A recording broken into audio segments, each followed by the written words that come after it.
Salam sehat sejahtera pemirsa setia Mata Ketiga. Mari bersama kita telusuri misteri dunia.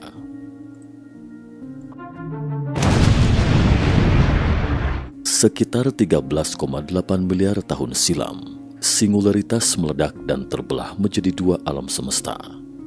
Dunia mereka yang saling antimateri adalah sepasang alam semesta paralel. Sebagian besar orang tidak percaya teori ini, tetapi fakta yang aneh pun muncul. Pada 11 April 2016, ANITA, Antarctic Impulsive Transient Antenna atau Antena Transient Impulsif Antartika, menangkap partikel misterius yang mengambang di atas langit kutub selatan. Ini adalah partikel yang belum pernah ditemukan di dunia nyata. Neil Turok, fisikawan terkenal, mengembangkan apa yang disebut solusi instan Hawking-Turok bersama dengan Stephen Hawking. Turok mengatakan bahwa data ini kemungkinan besar menyiratkan keberadaan alam semesta paralel. Kabar itu pun seketika membuat heboh dunia. Orang-orang pada awalnya skeptis, tetapi kemudian menjadi penasaran. Benarkah alam semesta paralel itu eksis? Berikut mari kita telusuri dari awal. Menelusuri alam semesta paralel. Konsep alam semesta paralel tidak muncul begitu saja. Pada awalnya sebenarnya ini merupakan beberapa konsep matematika. Kita kilas balik sejenak ke tahun 1927. Paul Dirac, yang baru berusia 25 tahun ketika itu, diundang untuk berpartisipasi dalam konferensi Solvay kelima. Dalam foto paling terkenal di dunia fisika, tampak Dirac duduk di belakang dua fisikawan top, Albert Einstein dan Hendrik Anton Lorentz. Bagi teman-teman yang tertarik dengan fisika, mungkin tahu bahwa foto ini bersifat profetik. Foto tersebut seolah mengungkap sebuah rahasia. Dirac akan menjadi fisikawan berikutnya yang mengejutkan dunia akademisi. Benar saja, setahun kemudian atau pada tahun 1928 ketika itu, Dirac mengembangkan persamaan relativistik untuk elektron atau persamaan Dirac. Dia menyadari bahwa kesetaraan massa dan energi E sama dengan mc kuadrat Einstein tidak sepenuhnya benar. Persamaan yang benar adalah E sama dengan plus minus mc kuadrat. E sama dengan mc kuadrat, E sama dengan energi, M sama dengan massa atau materi, C sama dengan celeritas, yang dirujuk dari bahasa Latin, yang berarti kecepatan, yaitu kecepatan cahaya yang selalu konstan. Munculnya tanda minus membingungkan orang-orang. Dari persamaan tersebut, tampaknya materi memiliki energi negatif. Tetapi apakah energi negatif itu? Dirac menjelaskan bahwa materi yang bermuatan energi negatif tampak seperti materi biasa, hanya saja muatan listriknya berlawanan. Misalnya jika sebuah elektron bermuatan positif, maka ia menjadi anti-elektron. Konsep ini benar-benar aneh. Lalu bisakah positron berputar di sekitar antiproton yang bermuatan listrik untuk membuat antiatom? Antiatom dapat bergabung untuk membuat antimolekul, dan kemudian dapatkah mereka membuat antiplanet, antigalaksi, atau bahkan anti alam semesta? Meskipun persamaan Dirac mengungkapkan bahwa mungkin ada antimateri di alam semesta, namun ini hanyalah dugaan matematis. Orang-orang tidak menganggap teori ini terlalu serius. Hingga 4 tahun kemudian, atau 2 Agustus 1932, merupakan hari yang sangat penting dalam dunia fisika. Fisikawan muda Carl Anderson mengumumkan penemuan besar kepada dunia. Anderson memotret ruang awan di medan elektromagnetik menggunakan kamera paling canggih saat itu. Suatu hari dia terkejut melihat elektron berjalan berlawanan di medan magnet. Elektron ini berjalan mundur. Bagaimana mungkin? Anderson melanjutkan eksperimennya, dan tidak lama kemudian dia menarik kesimpulan. Dia melihat pembelokan lintasan partikel bermuatan listrik positif dalam medan magnet. Ini adalah hasil percobaan Carl Anderson, yang merupakan deteksi pertama keberadaan elektron bermuatan listrik positif. Partikel ini diberi nama positron. Masanya persis sama dengan massa elektron, tetapi bermuatan listrik positif. Partikel ini diprediksi secara teori keberadaannya oleh ahli fisika Inggris Paul Dirac tahun 1928. Ternyata memang benar-benar ada anti-elektron di dunia ini. Ini menunjukkan bahwa ada antimateri di dunia kita. Para ilmuwan juga menemukan bahwa ketika materi dan antimateri bertabrakan, misalnya elektron bertabrakan dengan anti-elektron, maka mereka akan hancur dan melepaskan banyak energi. Waktu kita tarik mundur ke tahun 1945. Richard Feynman yang baru saja menyelesaikan eksperimen bom atomnya, akhirnya sempat kembali menggeluti penelitiannya. Suatu hari Feynman memutuskan menggunakan pemahamannya sendiri untuk menjelaskan arti anti-elektron. Dia mengatakan bahwa apa yang disebut anti-elektron sebenarnya adalah elektron yang bergerak melawan waktu. Perjalanan waktu pada elektron ini terbalik, sehingga menunjukkan bentuk muatan listrik positif. Penjelasan Feynman sangat dalam, sehingga sebagian besar orang tidak memahaminya. Bagaimana mungkin waktu berjalan terbalik? Kita belum pernah mengamati fenomena pembalikan waktu di alam semesta. Feynman mengatakan bahwa waktu bisa terbalik karena solusi energi negatif dalam persamaan Dirac dapat dilihat sebagai fenomena waktu berjalan mundur. Ini sebenarnya prediksi matematis lain untuk solusi persamaan. Pada 1960-an dan 1970-an, ketika Feynman semakin terkenal, orang-orang mulai lebih memperhatikan teori Feynman. Di dunia kuantum, siapa tahu mungkin waktu benar-benar bisa berjalan mundur. Komunitas fisika semakin cenderung berpikir bahwa antimateri dan materi sebenarnya adalah materi yang sama. Adapun sebab mereka hancur ketika bertabrakan dan menghasilkan energi dalam jumlah besar, karena partikel yang bertabrakan mengubah arah waktu dari masa lalu ke masa depan atau dari masa depan kembali ke masa lalu. Pada tahun 1990, fisikawan muda Neil Turok terjun langsung ke dalam studi teori superstring. Neil Turok adalah seorang fisikawan yang lahir pada tahun 1958 di Johannesburg, Afrika Selatan, dan merupakan aktivis dalam gerakan anti-apartheid dan Kongres Nasional Afrika Selatan. Semasa kecil, Turok menjalani kehidupan yang penuh gejolak bersama kedua orang tuanya. Mungkin karena pengalaman hidup ini, Turok memiliki keinginan yang mendalam akan dunia asing yang eksis. Dia menghabiskan banyak pengalaman hidupnya dalam mempelajari alam semesta paralel. Turok dan Hawking adalah sahabat karib bagaikan ayah dan anak. Beberapa tahun terakhir kehidupan Hawking sebagian besar dicurahkan pada studi tentang alam semesta paralel. Pandangannya memiliki pengaruh besar pada Turok. Pada tahun 2006, Turok mencetuskan teori baru bernama Big Bounce yang menunjukkan alam semesta dalam keabadian Big Bangs. Turok yang pernah bekerja bersama Hawking sebagai profesor matematika dan fisika, terapan di Universitas Cambridge menunjukkan bahwa energi dalam alam semesta akan berfluktuasi hingga segera menghancurkan diri sendiri. Alam semesta adalah hasil tumbukan dua membran 11 dimensi dalam teori M. Karenanya alam semesta terus berkembang, kemudian mengalami kontraksi menjadi titik kecil, lalu meledak lagi, dan siklusnya tidak pernah berhenti, kata Turok.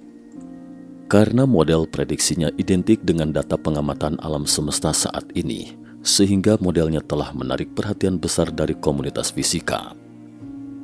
Kita kembali sejenak ke 2016. Stasiun Kutub Selatan Amundsen Scott yang terletak di dekat Kutub Selatan adalah salah satu tempat paling misterius di planet kita. Perangkat yang tergantung pada ketinggian 35 km dari atas permukaan oleh balon udara panas besar ini adalah ANITA, Antarctic Impulsive Transient Antenna, atau antena transin impulsif Antartika. Di sana hampir tidak ada gangguan dari sinar kosmik dan latar belakang lainnya, menjadikannya lokasi yang ideal untuk mempelajari partikel berenergi tinggi. Beberapa hari kemudian ANITA mengirim sebuah data yang aneh. Ia menemukan tau neutrino atau tauon. Neutrino melesat dari permukaan tanah ke angkasa. Mengapa temuan ini dikatakan aneh? Pertama, tau neutrino adalah partikel berenergi super tinggi, daya tembusnya sangat lemah. Secara teori, tidak akan menerima tau neutrino yang dipancarkan ke atas dari permukaan tanah. Kedua, tau neutrino bukan levorotatory atau rotasi cahaya terpolarisasi bidang ke sisi kiri, melainkan dektrotoratory atau rotasi cahaya terpolarisasi bidang ke sisi kanan. Manusia tidak pernah menemukan neutrino dengan polarisasi bidang ke sisi kanan. Ketiga, ini adalah ketiga kalinya ANITA menangkap partikel aneh ini dalam 2 tahun terakhir, yang menunjukkan bahwa ini bukan fenomena yang terisolasi. 4 bulan kemudian, kelompok peneliti ANITA menulis makalah. Para ilmuwan di seluruh dunia dapat melihat hasil eksperimen tersebut melalui website NASA. Ketika Turok melihat laporan percobaan ini, dia pikir itu adalah penemuan yang tidak boleh diabaikan. Jika alam semesta paralel itu eksis, bisa jadi alam semesta misterius itu sedang mengirimkan sinyal kepada kita. Turok menciptakan model matematika alam semesta simetris CPT. Dalam Big Bang 13,8 miliar tahun silam, pada saat itu bukan menghasilkan satu alam semesta melainkan 2 alam semesta. Yang disebut simetris CPT mengacu pada 2 alam semesta yang sepenuhnya berlawanan secara muatan, paritas, dan simetri pembalikan waktu. Menurut Turok, bahwa neutrino yang diterima ANITA bukan berasal dari alam semesta kita, melainkan alam semesta simetris di alam semesta kita. Tau neutrino dextrorotatory karena alam semesta itu mematuhi hukum kekekalan paritas. CPT simetri muatan, paritas, dan simetri pembalikan waktu adalah kesimetrian dasar hukum fisika di bawah transformasi konjugasi muatan secara simultan, transformasi paritas, dan pembalikan waktu. CPT adalah satu-satunya kombinasi C, P, dan T yang diamati sebagai kesimetrian yang tepat pada tingkat fundamental.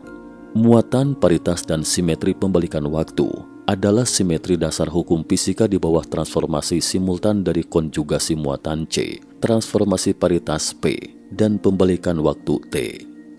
Universal paralel adalah istilah yang digunakan untuk menunjuk hipotesis fisik yang mendukung keberadaan beberapa alam semesta atau realitas yang relatif otonom. Ini berarti bahwa ada gagasan bahwasanya ada beberapa alam semesta paralel yang membentuk multiverse. Manusia berpikir bahwa alam semesta terdiri dari satu galaksi, Bima Sakti, yang merupakan galaksi kita. Hari ini kita sudah tahu bahwa ini tidak benar, dan itu hanyalah salah satu dari ratusan juta galaksi yang ada. Di masa lalu, diyakini bahwa tata surya kita adalah satu-satunya yang ada, kemudian planet lain ditemukan mengorbit bintang lain. Sejak itu, ribuan tata surya telah ditemukan yang mengandung planet-planet dengan banyak karakteristik, dari planet besar yang dibentuk oleh gas, hingga planet terestrial dengan karakteristik yang sangat mirip dengan kita. Kemajuan fisika kuantum dan eksplorasi teori konjugasi, teori gravitasi kuantum, bersama dengan perkembangan teori string, telah membangun kepercayaan ilmiah, setidaknya secara teori, bahwa ada kemungkinan ada beberapa alam semesta paralel yang menjadi bagian dari multiverse. Menurut matematika terapan, kemungkinan itu ada. Universal paralel, alam semesta gelembung, alam semesta di mana segala sesuatu terjadi bertentangan dengan apa yang terjadi di alam semesta kita. Jadi matematika menunjukkan bahwa mereka ada tetapi kita tidak mampu untuk melihatnya. Semua neutrino di alam semesta itu adalah dextrorotatory, yaitu rotasi cahaya terpolarisasi bidang ke sisi kanan. Tau neutrino naik dari permukaan karena gerakannya terbalik. Tau neutrino memancar ke permukaan dari angkasa, dan 2 poin di atas menegaskan persyaratan ketiga ini. Di alam semesta itu waktu terbalik. Ini adalah asumsi yang sangat berani dan seketika masuk dalam daftar pencarian tertinggi di Eropa dan Amerika Serikat atau negara lain setelah diterbitkan. Banyak media membuat laporan kesimpulan ini, tetapi di tengah antusiasme itu, tiba-tiba muncul masalah baru, yaitu jika alam semesta paralel itu ada, mengapa kita tidak bisa melihatnya? Terkait ini, kita harus mengaitkannya dengan mekanika kuantum. Mengapa? Singkatnya, terkait masalah ilmiah apapun yang tidak terpecahkan, orang-orang selalu mengaitkannya dengan mekanika kuantum. Kali ini kita meminta bantuan dalam mekanika kuantum. Sebab mengapa tidak dapat melihat keberadaan alam semesta paralel itu? Karena dekoherensi kuantum. Pemenang hadiah Nobel Steven Weinberg memiliki analogi yang menarik. Dia mengumpamakan alam semesta paralel sebagai radio. Meskipun ada dua jenis gelombang radio di ruang kita, tapi ketika kita menyalakan radio, kita hanya dapat mendengarkan satu frekuensi pada satu waktu, karena frekuensi lainnya dekoheren saat radio dinyalakan. Jadi hanya dapat menerima satu stasiun radio dalam satu waktu. Menurut teori Weinberg, alam semesta paralel dan alam semesta kita sebenarnya berada di ruang yang sama. Alam semesta paralel ada di kamar kita, atau bahkan di ujung hidung Anda. Tetapi kita tidak dapat merasakannya, karena tidak berada pada panjang gelombang yang sama dengan dunia kita. Hanya neutrino, partikel misterius ini yang dapat bergerak secara gravitasi melintasi dua dunia berbeda yang memberi kita informasi tentang alam semesta paralel. Inilah penjelasan lengkap Turok tentang alam semesta paralel. Apakah alam semesta paralel benar-benar ada? Faktanya, tidak ada yang bisa memberikan kesimpulan pasti.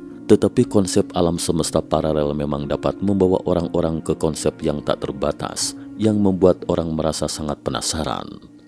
Jika memang alam semesta paralel berjalan terbalik secara waktu, lalu dapatkah kita melakukan perjalanan waktu melalui alam semesta paralel? Apakah mungkin bisa hidup abadi di lintasan dua alam semesta? Dan apa arti hidup bagi kita? Ini adalah salah satu pertanyaan yang selalu menghantui kita selama ini. Bisakah jawabannya ditemukan di alam semesta paralel? Wallahu alam. Cukup sekian dulu topik kita hari ini. Terima kasih atas perhatiannya.